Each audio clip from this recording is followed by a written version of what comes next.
Bonjour et bienvenue sur cette vidéo. Ici votre bien-aimé, pasteur Célestin Zouga de l'église protestante évangélique Philadelphie. Frères et sœurs, mes chers amis, nous poursuivons notre série de messages sur Laissez-moi vous témoigner de la grandeur de Dieu. Et le titre de notre message d'aujourd'hui est Éloignez-vous des personnes rusées. Waouh! Mes chers amis, notre titre fait peur. Pourquoi nous éloigner des personnes rusées? Où est notre amour, mes bien-aimés?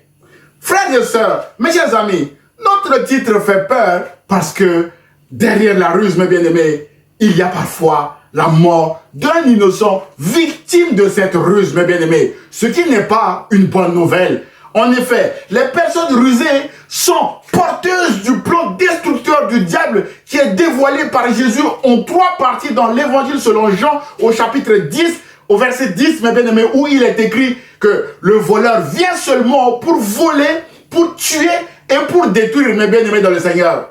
Frères et sœurs, mes chers amis, dans le plan de l'ennemi contre les enfants de Dieu, il y a aussi la mort. Nous venons de le citer, mes bien-aimés dans le Seigneur. C'est ce que nous allons voir dans notre cas pratique d'aujourd'hui, qui n'est rien d'autre que le témoignage de Jésus dans les Saintes Écritures que nous prêchons avec beaucoup d'amour, mes bien-aimés dans le Seigneur. Alors, qu'est-il arrivé à Jésus à cause de la ruse? Mes bien-aimés dans le Seigneur, je vous invite à lire chez vous Luc chapitre 20, verset 19 à 26, mes bien-aimés dans le Seigneur. Il est écrit, les chefs des prêtres et les spécialistes de la loi cherchaient à arrêter Jésus, mes bien-aimés dans le Seigneur. Et ils envoyèrent des hommes qui faisaient semblant d'être des justes pour le prendre au piège de ses propres paroles afin de le livrer au pouvoir et à l'autorité du gouverneur. Verset 21, ils lui posèrent cette question, mes bien-aimés dans le Seigneur. Écoutez cette question, mes bien-aimés.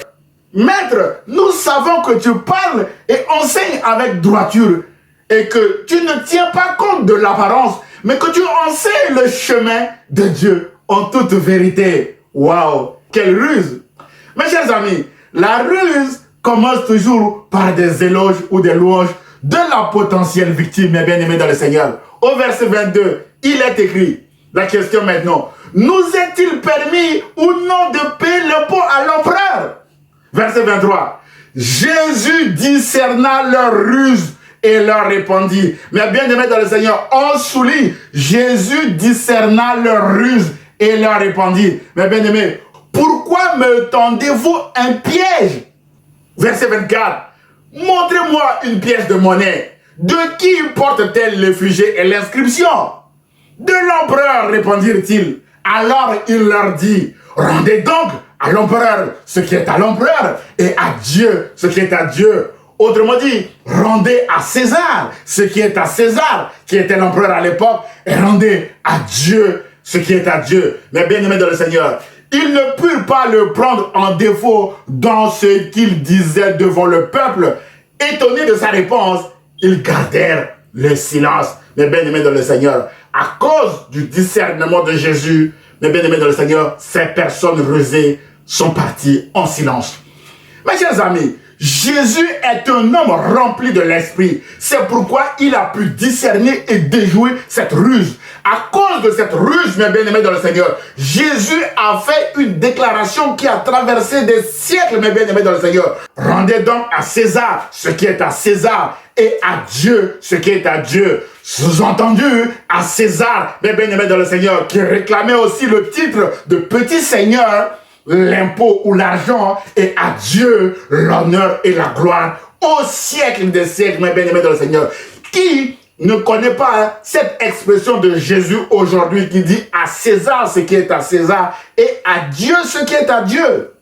Mes chers amis, c'est le Saint-Esprit qui nous aidera à discerner la ruse de l'ennemi. C'est le Saint-Esprit qui nous ouvrira les yeux et nous aidera à connaître les personnes rusées autour de nous, dans notre lieu de travail, dans notre famille, parfois même, malheureusement, dans l'église du Seigneur, mes bien-aimés dans le Seigneur. C'est le Saint-Esprit qui nous aidera à connaître ces personnes rusées autour de nous, afin de nous éloigner d'elles, mes bien-aimés dans le Seigneur. C'est le Saint-Esprit qui est aussi l'esprit de vérité, qui nous aidera à marcher dans la vérité, mes bien-aimés dans le Seigneur. Rappelons-nous que la ruse s'oppose à la vérité.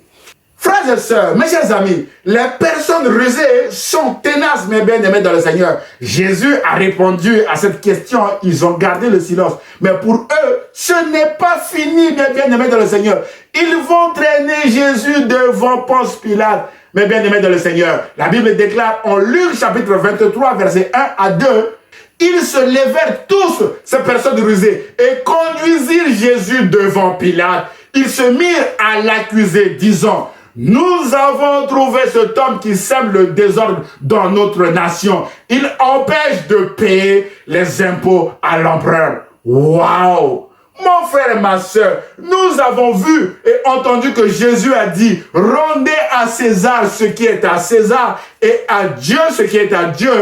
Mais les personnes rusées vont dire à Pilate, mes bien-aimés dans le Seigneur, ils vont témoigner contre Jésus que Jésus a dit de ne pas payer l'impôt à l'empereur, mes bien-aimés dans le Seigneur. À cause de cette fausse accusation, Jésus sera condamné à mort et crucifié. La ruse a conduit Jésus à la mort. Mais la bonne nouvelle est que cette mort injuste et rusée ne retiendra pas Jésus, mes bien-aimés dans le Seigneur. Le Saint-Esprit le ressuscitera et Dieu l'élèvera au titre de Seigneur. D'après Philippiens chapitre 2, verset 11. Mes bien-aimés dans le Seigneur, toujours en récompense, mes bien-aimés, de la fidélité de Jésus, Jésus-Christ reviendra comme roi pour nous prendre avec lui, afin que là où il est, que nous y soyons aussi, mes bien-aimés dans le Seigneur. D'après Jean chapitre 14, verset 3. Frères et sœurs, mes chers amis, êtes-vous prêts pour le retour de Jésus, mes bien-aimés dans le Seigneur? Mes chers amis, après notre cas pratique sur le témoin de Jésus face à la ruse, nous savons maintenant jusqu'où les personnes rusées peuvent nous amener, mes bien-aimés dans le Seigneur. La réponse est simple, hein? Ils veulent nous amener à la mort. Les personnes rusées, mes bien-aimés, vont utiliser la ruse qui peut être un mensonge, une tromperie, une trahison pour obtenir ou réaliser ce qu'elles désirent en nous, mes bien-aimés dans le Seigneur. Dans le cas de Jésus, ils ont obtenu sa mort. Nous venons de le voir. Mon frère, ma soeur, après la mort de Jésus, l'un des disciples d'Emmaüs a déclaré ceci en Luc 24, verset 19 à 20. Ce qui est arrivé au sujet de Jésus de Nazareth, qui était un prophète puissant en œuvre et en parole, devant Dieu et devant tout le peuple, et comment les principaux sacrificateurs et nos magistrats l'ont livré pour le faire condamner à mort et l'ont crucifié. Et nous rajoutons, mes bien-aimés, à ce verset, à cause de la ruse des personnes rusées, mes bien-aimés dans le Seigneur. Si Jésus, mes bien-aimés dans le Seigneur, un prophète puissant en parole et en acte, a été crucifié, mes bien-aimés dans le Seigneur, à cause de la ruse, mes bien-aimés dans le Seigneur, vous et moi, nous ne sommes pas plus grands que Jésus, mes bien-aimés dans le Seigneur. Alors, éloignons-nous des personnes rusées. Mes chers amis, éloignez-vous des personnes rusées. Elles portent le plan destructeur de Satan contre votre vie, contre votre famille, contre votre projet, contre votre ville. Frères et sœurs, mes chers amis, le dictionnaire Larousse définit la ruse comme un procédé habile, mais déloyal.